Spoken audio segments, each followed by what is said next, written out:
Today we're going to install a new passenger side rear view mirror on the K. And of course you're going to need a mirror. You can get it from Murray or Vans or vendor of your choice. You're going to also need the wedge.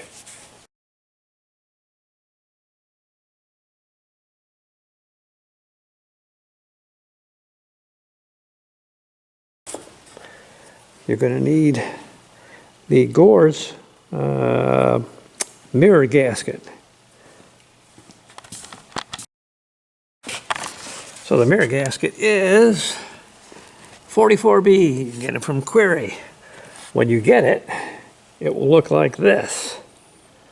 Well, take a minute and cut these holes out, because while you're wrestling with it, you don't need the filler on these holes to give you any more difficulty.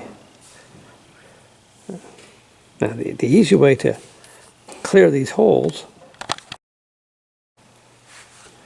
take a center punch and squeeze it on down, and then use an X-Acto knife to cut away,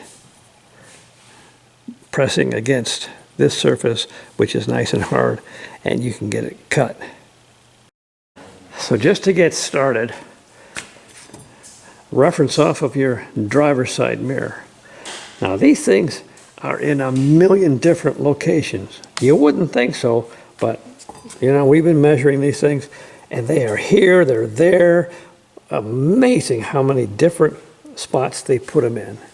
But just as we're going to get started and get an idea of the distance from here to here, and maybe from the fender crease down, just to get a reference, just to get started.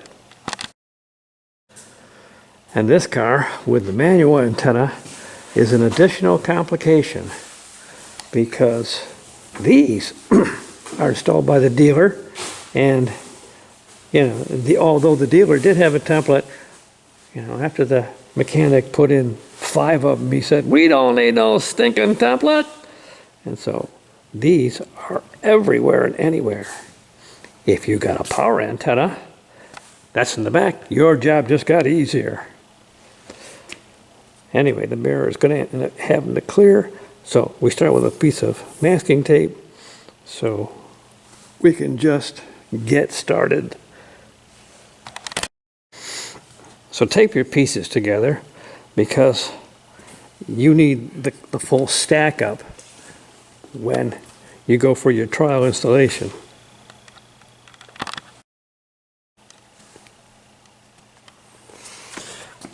Pretty consistently from that fender ridge to the line that we're going to want, 2 1/4. And so that's what we've marked here. Now, Jamie's going to hold this here while I go inside and we figure out if I can see the mirror, because after all, it's no good putting this thing in if in the end of it you can't see the mirror. And so then what I like to position, he'll make a mark. The first mark he's going to make is on the back, because this hole goes straight in. The front hole goes in at an angle, and it's going to be harder to do. So here I am in the driver's seat, and that mirror is aligned. So there, we've got Jamie holding that one, and if we can position the glass so I can see the fender and the mirror isn't blocked by anything, then that's where we want the mirror. So with just a little fussing, you can see I now have a view of the rear like what I want to see in the mirror. So we can live with that position. Now to install. So where we are, see we've got good clearance to the antenna, and Jamie's going to make a mark in the tape with an awl for that rear hole. And say this is just approximately. So you see there. And what do you got? 10.5? 10.5, approximately. Your mileage may vary. But that's where we are going to drill our first hole. Now, as I remember, the mirror does come with some screws. But I went and bought a bunch more because there. Yeah, size 10 by 2, number 2, because the front screw, as I recall, at that angle may need to be longer. Maybe you can get away with this. This will certainly work for the back. So to get started,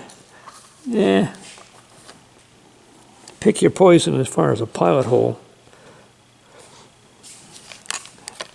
We're going to figure that the body is about 0.125 or 1/8 of an inch, and we'll start with a pilot and then we'll go up to 1/8, and then we'll screw this in, see how good we got for bite. So this is the 1/8 inch hole, and the screw goes in without a lot of fight and has real good bite. So 1/8 inch, there you go. So we set the mirror on here, and we positioned it with the rear screw, and then went in with a very small prick through the front one, which is at an angle, to give us this location. Our first pilot hole is going to be perpendicular, because if you try drilling like this, well, I don't know where you're going to end up.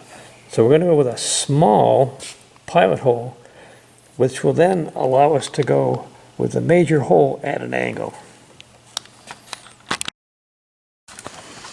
Now, in order to get this screw, you are going to need the longest Phillips you've got, because you see how everything gets in the way. And see, that's how you're going to go at it. And because this one's at an angle and this one's not, you start here, and get a little bit going, then see if you can get this one at least to bite, and then screw this one down quite a bit, because see, these things are, because that's at an angle, these are going to conflict with each other. They're going to bind. So that's your primary, and then you catch up with this one.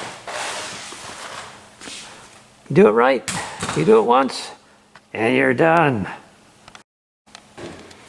There you go. The finished product.